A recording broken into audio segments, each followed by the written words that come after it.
दोस्तों, आप लोगों को यहाँ क्लास मस्त लगेगी। आज बताएंगे आप लोगों को मैं प्रश्नावली 1.2 वास्तविक संख्याओं का जो 1.2 प्रश्नावली है उसे हल कराएंगे। इसमें 7 सवाल हैं। इन 7 सवालों का हल मिलेगा आप लोगों को। बता दें कि हम पिछली वाली वीडियो में, पिछली वाली क्लास में आप लोगों को प्रश्नावली 1.1 हल करा चुके हैं। नहीं देखे हैं तो जाकर ज़रूर देखिए, डिस्क्रिप्शन में लिंक है, उसमें से जाकर आप लोग देख सकते हो।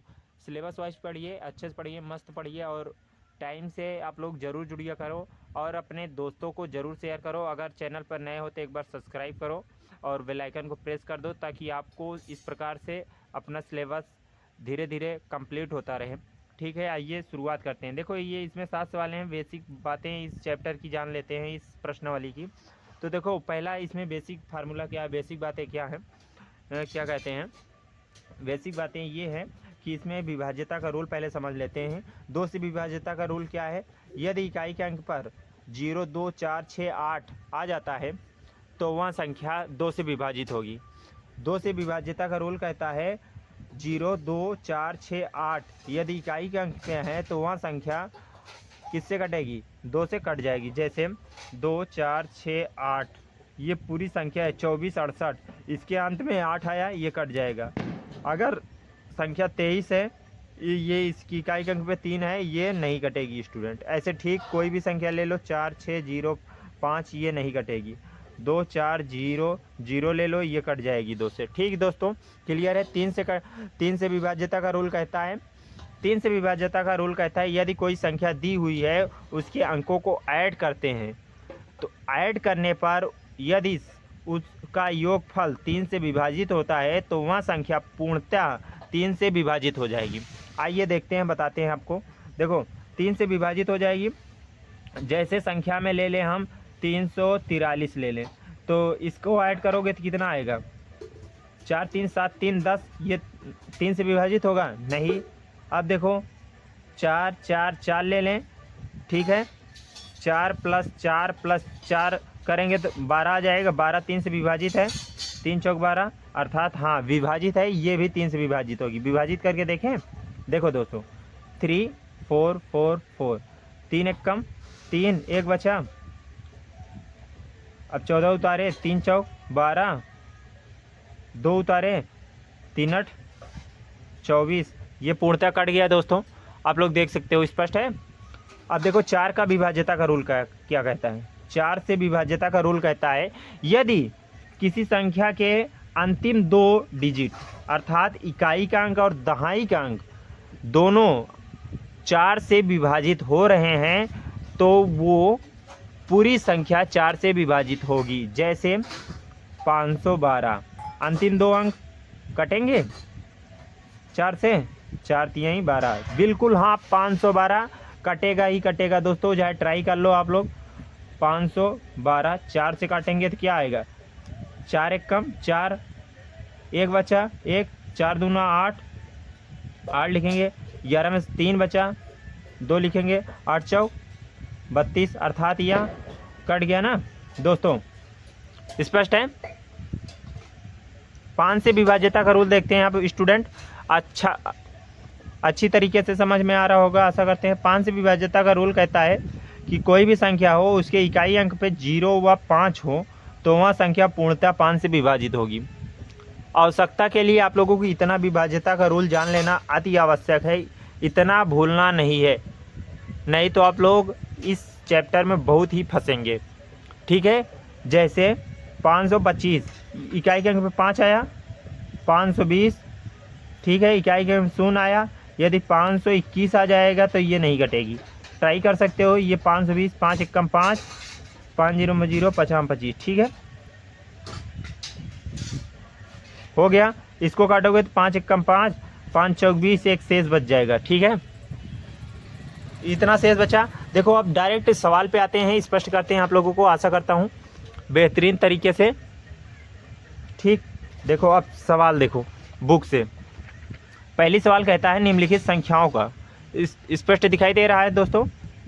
ओके, निम्नलिखित संख्याओं को अभाज्य गुणनखंड के रूप में, गुणनफल के रूप में व्यक्त कीजिए। निम्नलिखित संख्याओं को अभाज्य गुणनखंड के गुणनफल के रूप में व्यक्त कीजिए। पहली संख्या है 140। 140 का हम गुणनखंड अभाज्य गुणनखंड निकालेंगे।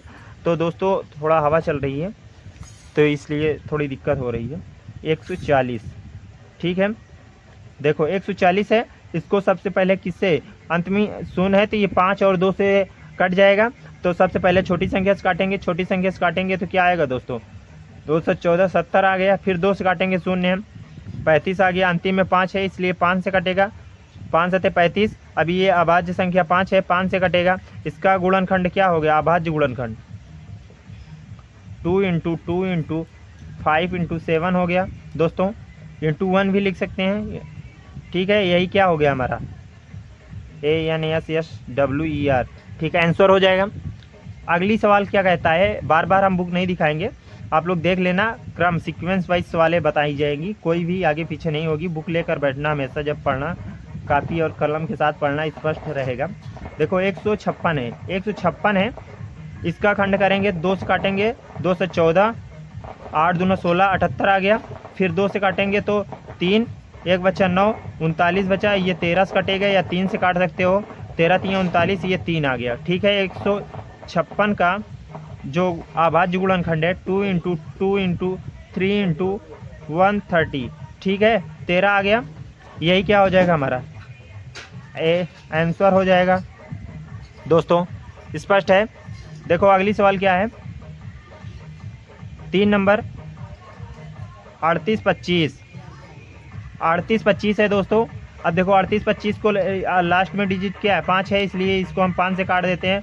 5 सते 35, 3 बचा दोस्तों। ये देखो 5 से काटेंगे तो 5 सते 35, 3 बचा, 32 5 अंक 30, 2 बचेगा, 50 25, ठीक है। अब फिर 5 से काटेंगे तो 5 1 कम 5, 2 बचा, 50 25, 1 बचा, 5 नहीं 15, ठीक है। 153 बचा। ये किससे कटेगा दोस्तों, आप लोग देख सकते हो दोस्तों। देखो ये किस संख्या से कटेगा, 3 से कटेंगे, योगफल क्या आ रहा है, 6 3 9 आ जाएगा, 3 5 15, 1 51 आ गया। ये 3 से कटेगा, 3 1 कम 3, 3 7 21, ये 17 आ गया। 17 से काटेंगे तो 17 1 कम 17 हो जाएगा।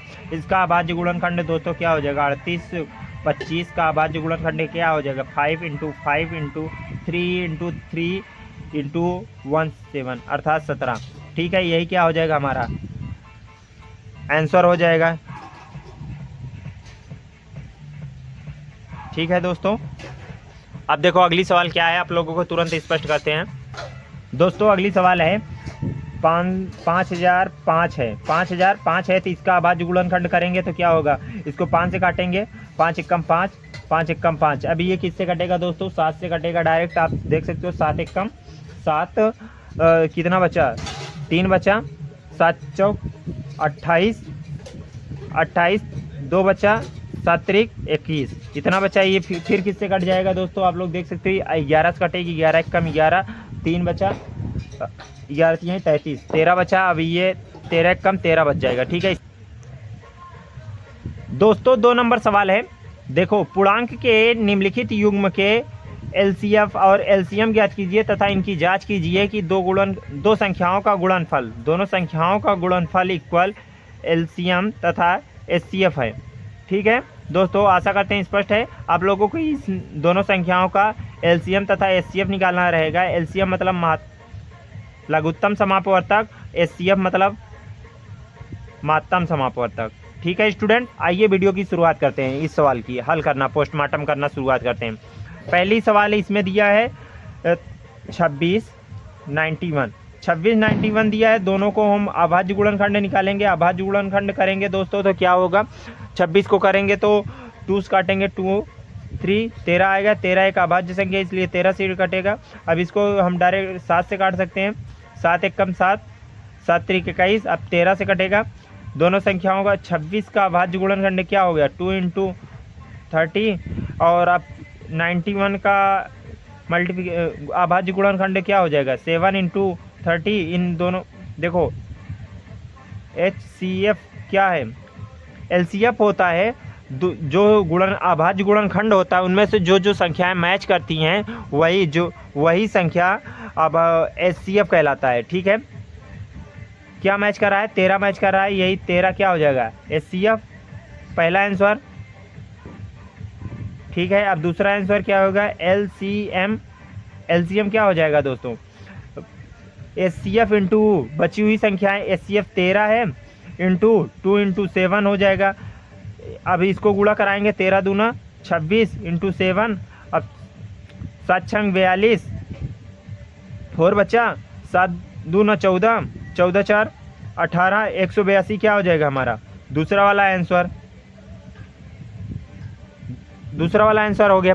ठीक है, अब जांच करना है, बोला है फर्स्ट संख्या इंटू सेकेंड संख्या इक्वल HCF इंटू LCM। ठीक है, इसी सूत्र पे रख कर जाँच करना है हमें। जांच कर लीजिए, देखिए अगर दोनों पक्ष समान आते हैं तो हमारी जो LCM तथा HCF निकाले हैं वो दोनों सही हैं, अन्यथा रॉन्ग है।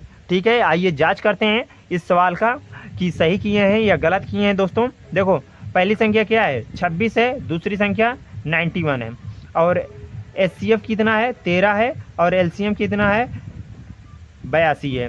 अब गुणा कराएंगे तो क्या आएगा, गुणा कराएंगे, देखो 13 दूना 26, हासिल लगे 2, दोस्तों 13 दूना 26, हासिल लगे 2, 13 8 104, 2 जोड़ेंगे तो 106 हो जाएगा, हासिल लगे 10, 13 कम 13 10 23 हो जाएगा। ठीक इसी प्रकार इसका भी गुणा कर लेना, 23 66 आएगा। दोस्तों आप लोग करके देख लेना, दोनों पक्ष इक्वल हैं, इसलिए हमारी ये जो LCM और HCF आया है वो एकदम इक्वल है। ठीक है दोस्तों, 2 की सेकेंड नंबर सवाल है 510 और 92, इन दोनों का LCM तथा HCF निकालना है और जांच करना है कि हमने सही निकाला है या गलत निकाला है, यही स्पष्ट करना है इसमें सवाल में। पहला नंबर तो हमें LCM तथा LCM निकालना है, उसके बाद जांच करना है उसकी सही निकाला हूँ या गलत। आइए शुरुआत करते हैं। ये 2 का सेकेंड वाली सवाल है।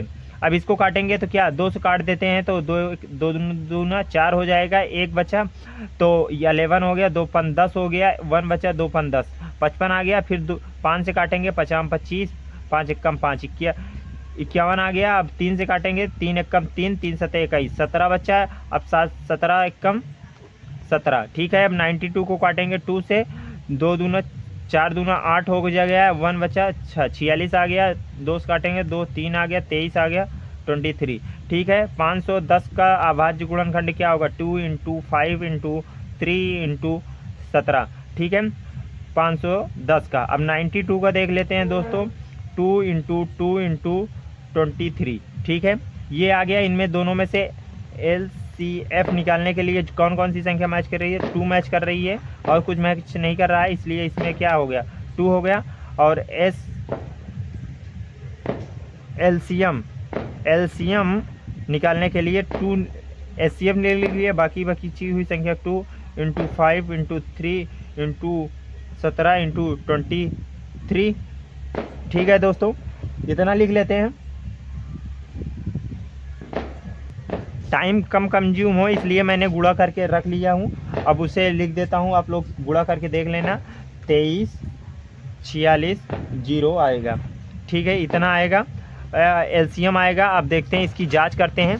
फर्स्ट संख्या क्या है, इसमें जांच करने के लिए क्या दिया रहता है, फर्स्ट संख्या इंटू सेकेंड संख्या इक्वल HCF इंटू LCM हो जाएगा। ठीक है, ये नन्हा सा छोटा सा फार्मूला है, इसी पे जांच किया जाता है। पहली संख्या क्या है 510 है, इंटू सेकेंड वाली संख्या क्या है 92 है, और HCF 2 आया है, और LCM कितना आया था 23 46 0 आया था।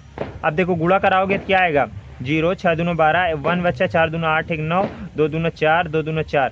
अब दोनों पक्ष में जब ये हल कराएंगे तो क्या आएगा, ठीक दोस्तों 46 92 0 आ गया। अब इधर भी गुणा कराएंगे तो इतना ही आएगा, आप लोग करा के देख लेना, टाइम कंज्यूम ना हो इसलिए 46 92 0। ठीक है दोस्तों, दोनों पक्ष एक समान आ रहा है, इसलिए हमारा HCF जो LCM था एकदम इक्वल है। अब चलते हैं दोस्तों अगली सवाल की ओर। लाइट कट गई है इसलिए थोड़ा अंधेरा आ रहा होगा स्क्रीन पर। देखो तीसरी नंबर 2 की तीसरी नंबर सवाल है 336 और 54, इनको अभाज्य गुणनखंड निकालेंगे, फिर HCF LCM निकालेंगे दोस्तों। ठीक है, मच्छर उड़ रहे हैं इसलिए बार बार आ रहे हैं। ठीक है, देखो अब इसको 3 से काटेंगे, 3 एकम 3, 3 एकम 3, 3 दूना 6, ये भी 3 से कटेगा, 3 त्रिक का 9, और कितना आ गया, नहीं 3 से नहीं कटेगा, 2 से कटेगा, 2 पन 10, 2 छंग 12, 2 से काट दिए, 2 दूना 4, 8 दूना 16, फिर 2 से काटेंगे 1 4, फिर इसको 2 से काटेंगे 7 बचेगा। ठीक है, 7 एक 1 7। ठीक है, अब इसको किस से काटेंगे, 2 से काटेंगे 2 7, अब 3 से काटेंगे 3 9 27, फिर 3 से काटेंगे 3 आएगा, 3 से 1 आ गया। ठीक है, इतना स्टेप पता चला। ये 336 का जो बाजू गुणनखंड क्या है, 3 इंटू 2 इंटू 2 इंटू 2, कितनी बार 2 है, 2 2 4 बार है, तो 4 बार लिखे इंटू 7।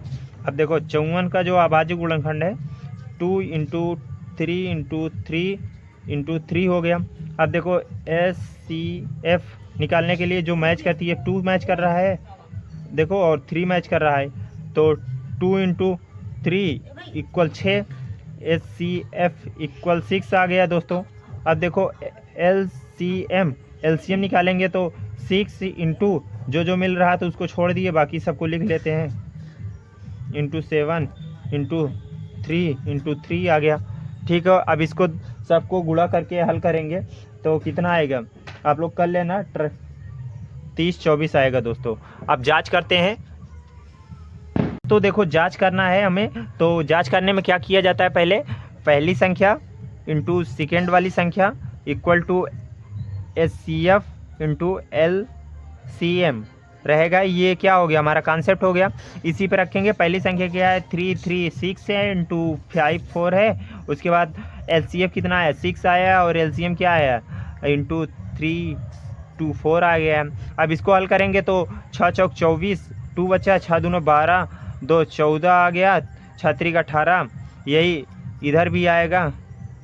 ठीक दोस्तों, आप लोग हल करके देख लेना, दोनों पक्ष समान है, इसलिए जांच करने पर जो SCF और LCM हमने हल कर निकाला था वो सही है। ठीक है, अब अगला जो थर्ड हो गई। अब 3 नंबर सवाल देखते हैं दोस्तों, आइए दिखाते हैं आपको। 3 नंबर सवाल स्पष्ट रूप से दिखाई दे रही होगी, पढ़ते हैं।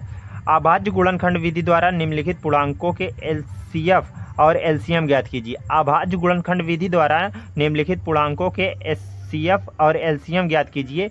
पहली संख्या 12 15 21 का अभाज्य गुणनखंड विधि द्वारा LCM तथा SCF निकालिए। LCF तथा LCM ही निकालना है। आइए दोस्तों देखते हैं, पहली सवाल है, जैसा कि बता चुके हैं आपको, 12 और 15 है और 21 है। ठीक है, 12 15 21 है, तो इसका अभाज्य गुणनखंड करेंगे तो क्या आएगा, देखो अलग अलग करते हैं तो ताकि आपको स्पष्ट रहे। देखो पहले करेंगे 12 को काटेंगे, 12 को अर्थात काटेंगे तो 6 आ गया, फिर 2 से काटेंगे 3 आ जाएगा, 3 से काटेंगे 1 आ गया। अब 15 को 3 से काटेंगे, 3 5 15, फिर 5 से काटेंगे 1 आ गया। ठीक है, स्पष्ट है, दिखाई दे रहा है। अब 3 से काटेंगे, 3 7 21, 7 से काट दिए 1 आ गया। ठीक है, अब देखो 12 का अभाज्य गुणनखंड क्या है, 2 इंटू 2 इंटू 3 है। अब देखो 15 का अभाज्य गुणनखंड क्या है, 3 है इंटू 5 है। ठीक है, और देखो अब 21 का क्या है, 21 का अभाज्य गुणनखंड 3 है और 7 है। ठीक है, हमने क्रम से इसलिए लिखा ताकि आपको मिलाने में कोई दिक्कत ना हो। देखो SCF निकालना है हमें, तो SCF कॉमन जो होता है वही SCF होता है। कॉमन चीज़ें क्या है, 3 है, 3 क्या हो जाएगा हमारा SCF हो जाएगा। पहला आंसर आ गया। ठीक है, दूसरा आंसर क्या है दोस्तों, दूसरा आंसर है, देख सकते हो, LCM निकालना है, तो SCF लिख लिए, बाकी हुई 2 2 5 7 लिख लेंगे, 2 2 5 इंटू 7। ठीक है, अब गुणा करते हैं, 3 दूना 6, 5 दूना 10, 7 7 छंग 42, 10 से गुणा कराएंगे 420 आ जाएगा। 420 आया आंसर, ना कि आप लोग 420 ही करना। पढ़ाई के साथ 420 करोगे तो आप ही का सिलेबस पीछे जाएगा और आप कमज़ोर होते चले जाओगे। ठीक है, दोनों आंसर आ गए हैं आपके LCM और SCF। ठीक है, अब अगली सवाल देखते हैं, सेकेंड वाली सवाल देखते हैं स्टूडेंट। 17 है, 23 है और 29 है। स्पष्ट दिखाई दे रहा होगा। ये कैसी संख्याएं आप लोग बताइए। ये एक अभाज्य संख्या है। इसको एलसीएफ और एलसीएम निकालने के लिए एक पर्सनल फार्मूला होता है, रूल होता है। इसमें एचसीएफ के लिए होता है प्रत्येक अभाज्य संख्याओं का, जितनी भी अभाज्य संख्याएं होती हैं उनके एचसीएफ हमेशा 1 होता है और एलसीएम हमेशा उन संख्याओं का गुणनफल ही एचसीएफ कहलाता है, एलसीएम कहलाता है। दोस्तों देखो, पहला रूल है अभाज्य संख्या का एचसीएफ हमेशा 1 होता है। दोस्तों क्या होता है? 1 होता है। और दूसरा रूल कहता है अभाज्य संख्याओं का एलसीएम हमेशा उन अभाज्य संख्याओं के गुणनफल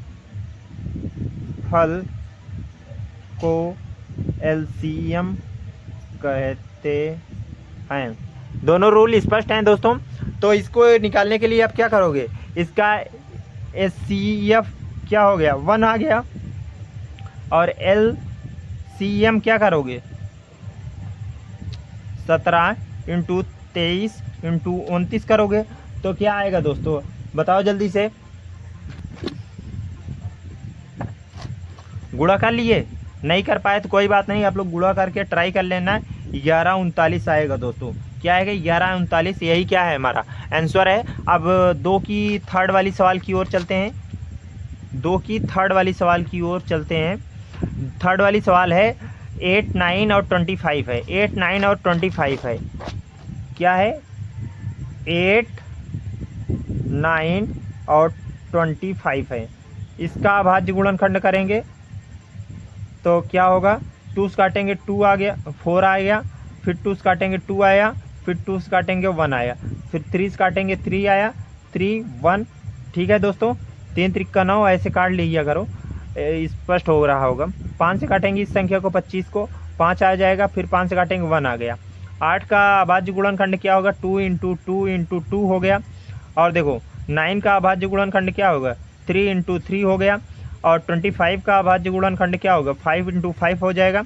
ठीक है स्टूडेंट, देखो अब इसका एलसीएम एचसीएफ निकालने के लिए मैच करते हैं। कोई नहीं मैच कर रहा है, जहाँ कोई नहीं मैच करता संख्याएं वहाँ पर हमेशा एक एचसीएफ हो जाएगा। और एलसीएम उन सभी संख्याओं को ले लो। ठीक है, 2 × 2 × 2, फिर 3 × 3 × 5 × 5 हो जाएगा। अब देखो गुणा कराओगे, 2 दूना 4 दूना 8 हो जाएगा, 3 3 का 9 हो जाएगा, 25 वही संख्या है। 25 अट्ठे 200 × 9, 9 दूना 1800, 1800 क्या आ जाएगा हमारा? एलसीएम। यही क्या है हमारा आंसर। ठीक है, स्पष्ट है आप लोगों को। अब देखो तीसरी की तीनों सवालें हो गई। अब देखो 4 नंबर की सवालें क्या कहती है दोस्तों। 4 नंबर सवालों में कहता है एलसीएफ 306 और 657 है, इक्वल 9 है, दिया है। देखो एक संख्या, 2 संख्या दी गई है, उसमें कहा गया है ये संख्या है 306 और 657 है, इक्वल 9 है। इसका एलसीएफ 9 है और एलसीएम इसका ज्ञात करना है। तो डायरेक्ट हमें इसका 2 संख्या दिया गया है और एलसीएम दिया गया। फार्मूला क्या है? ये 4 नंबर सवाल में क्या फार्मूला है? फर्स्ट संख्या इंटू सेकेंड संख्या इक्वल एचसीएफ इंटू एलसीएम, ये वाला फार्मूला है। इसी फार्मूले पर रखोगे दोस्तों। पहली संख्या क्या है? 306, तो 306 लिखेंगे। दूसरी संख्या क्या है? इंटू 657 है, 657 लिख लिए, इक्वल एचसीएफ क्या है? 9 दिया है, 9 इंटू एलसीएम निकालना ही है। बस अब हल कर देते हैं दोस्तों। एलसीएम इक्वल 306 इंटू 57 9 को इधर ले जाएंगे, भाग करेंगे तो 9 हो गया। अब काट देते हैं दोस्तों। LCM इक्वल 3 से इसको काटेंगे, 3 एक कम 3, 0 3 2 आ जाएगा।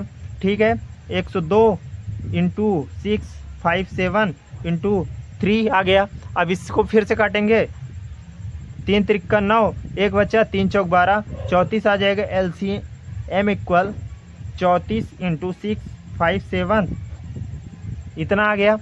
दोस्तों जब इनको इन दोनों संख्याओं को गुणा कराएंगे तो आप लोग गुणा करा लेना। हम गुणा करा लिए हैं। देखो गुणा कराने पे क्या आएगा, 22 और 38 आएगा। 22 38 क्या हमारा आ जाएगा, एलसीएम यही हमारा क्या होगा, ANSWER आंसर हो जाएगा दोस्तों, यही हमारा देख सकते हो। ठीक है, स्पष्ट है। 4 नंबर सवाल। अब 5 नंबर सवाल की ओर बढ़ते हैं आगे।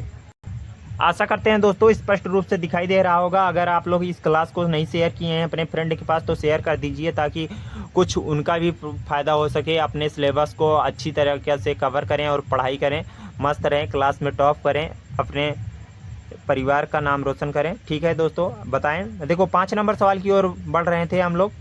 जाँच कीजिए कि क्या किसी प्राकृतिक संख्या n के लिए संख्या 6 पावर n का अंक 0 पर समाप्त हो सकता ही है। कह रहा है जांच कीजिए क्या किसी प्राकृतिक संख्या n के लिए संख्या 6 पावर n अंक को 0 पर समाप्त हो सकती है। आइए देखते हैं समाप्त होती है या नहीं होती है, आप लोगों को स्पष्ट होता है।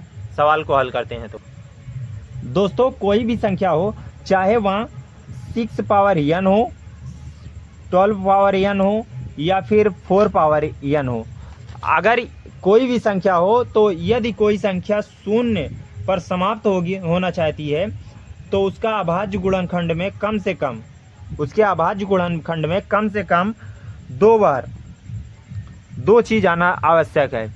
एक 2 और इंटू 5 और 2 और 5 कम से कम एक बार होना आवश्यक है। यहाँ एक रूल होता है, आप लोग लिख लीजिए, नोट कर लीजिए। यदि कोई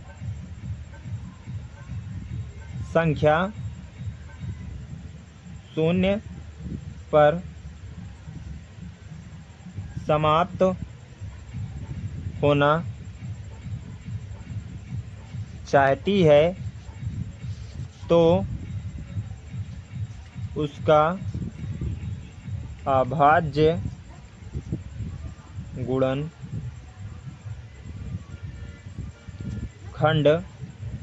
में कम से कम एक बार 2 इंटू 5 आना चाहिए। ठीक है, अतः स्पष्ट है 6 का अभाज्य गुणनखंड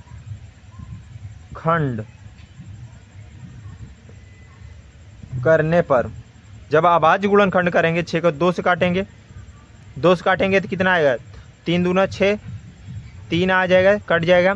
ठीक है, इसमें 2 तो आया दोस्तों, लेकिन 5 आया, ये नहीं आया। एक बार 5 आना चाहिए, अगर 5 आता तो यहाँ 6 पर समाप्त होती है। अतः इसलिए, अतः नहीं लिखेंगे, इसलिए 6 की पावर n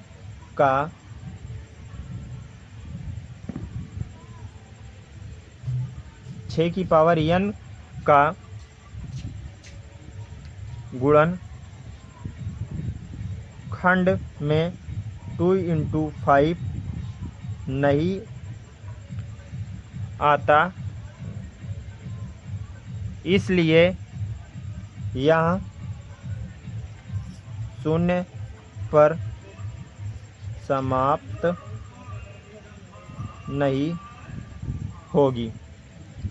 दोस्तों देख सकते हो, पहला ये रूल है, चाहे वह 6 की पावर n हो या 6 की पावर 12 हो या 4 की पावर n हो, इसमें ये रूल काम करेगा। कोई भी संख्या हो, यदि कोई संख्या 0 पर समाप्त होना चाहती है तो उसका अभाज्य गुणनखंड में कम से कम एक बार 2 इंटू 5 आना चाहिए, अतः 6 का अभाज्य गुणनखंड 2 इंटू 3 है, इसलिए 6 की पावर n का गुणनखंड में 2 इंटू 5 नहीं आता, इसलिए यहाँ शून्य पर समाप्त नहीं होगी, कभी भी नहीं होगी दोस्तों। अब देखो आप लोगों को 7 नंबर सवाल बताने से पहले कुछ बेसिक बातें बता देते हैं। भाज्य संख्या क्या होती है और अभाज्य संख्या क्या होती है। भाज्य संख्या, देखो दोस्तों, भाज्य संख्या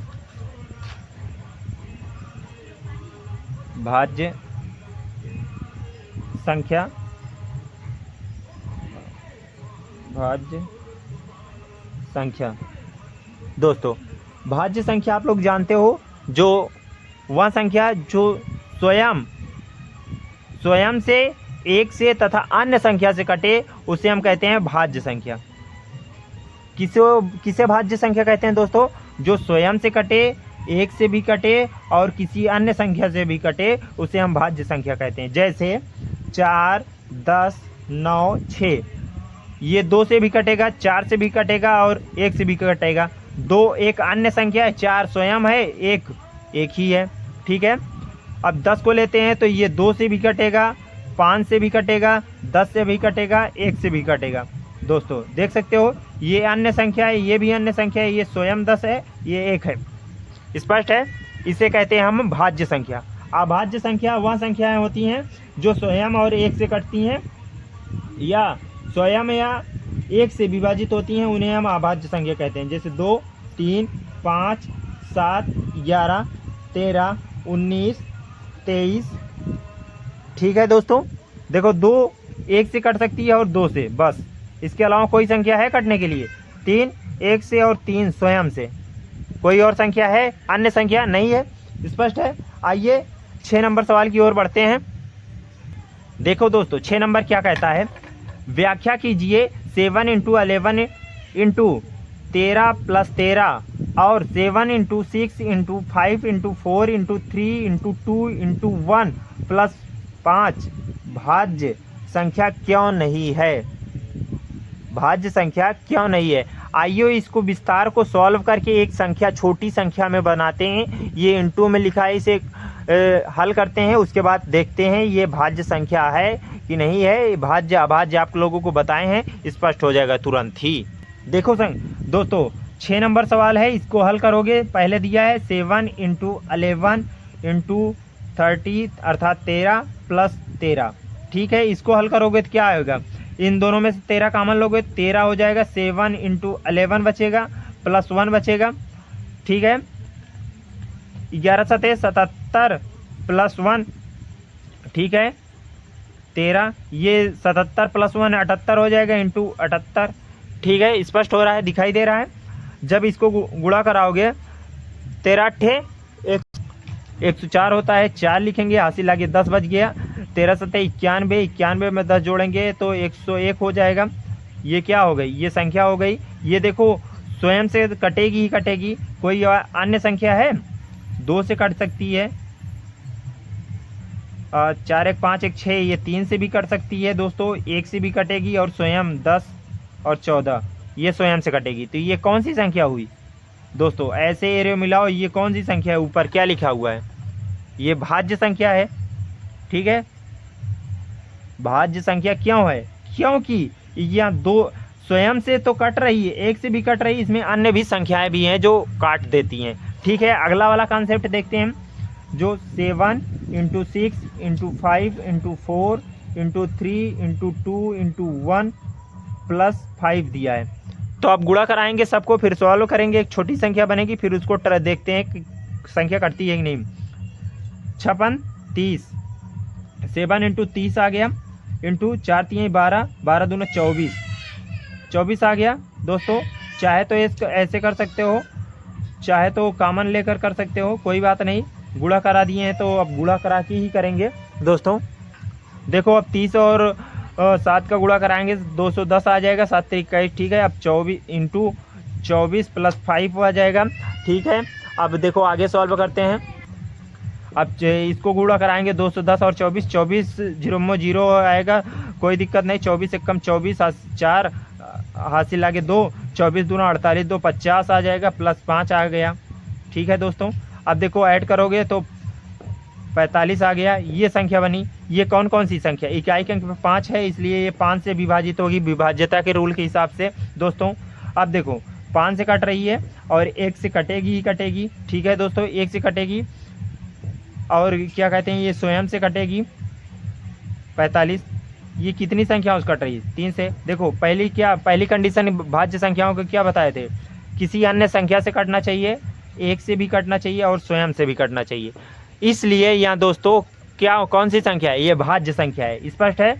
आगे बढ़ें, 7 नंबर सवाल और लास्ट नंबर सवाल। अगर अभी भी वीडियो को शेयर नहीं किए हैं दोस्तों के पास तो शेयर कर दीजिए, लाइक कर दीजिए, शेयर कर दीजिए और कमेंट जरूर करिएगा कि ये क्लास कैसे लगी है।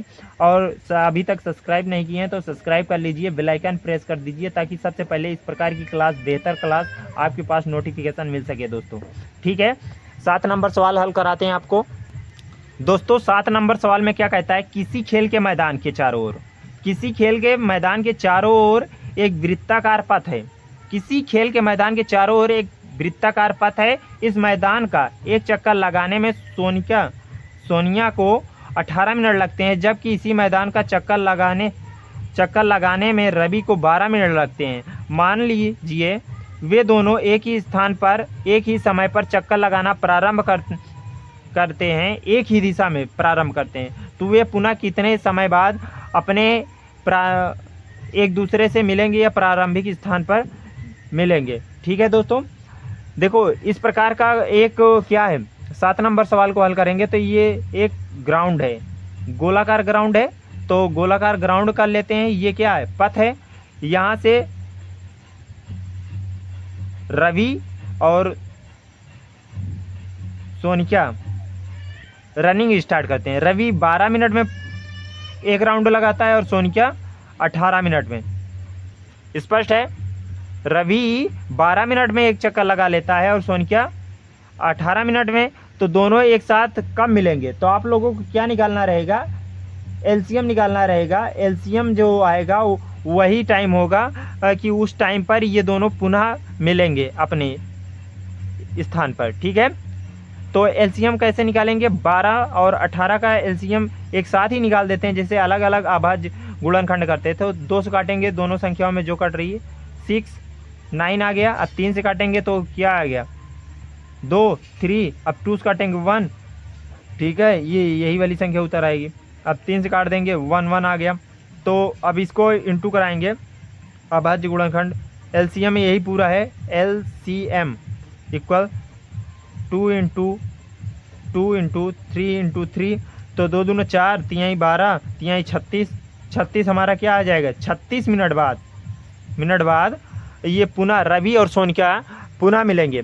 क्लास अच्छी लगी हो, बेहतर लगी हो दोस्तों तो एक बार प्यारा सा एक लाइक कर दीजिए और निवेदन है कि चैनल पर नए हैं तो सब्सक्राइब कर दीजिए ताकि हमें इनिशियल बूस्ट मिल सके। आप सभी का प्यार और सपोर्ट बना रहे हमारे पर। ठीक है, मिलते हैं अगले क्लास में। ऐसी प्यारी क्लासें आप लोगों को रेगुलर आती रहेंगी।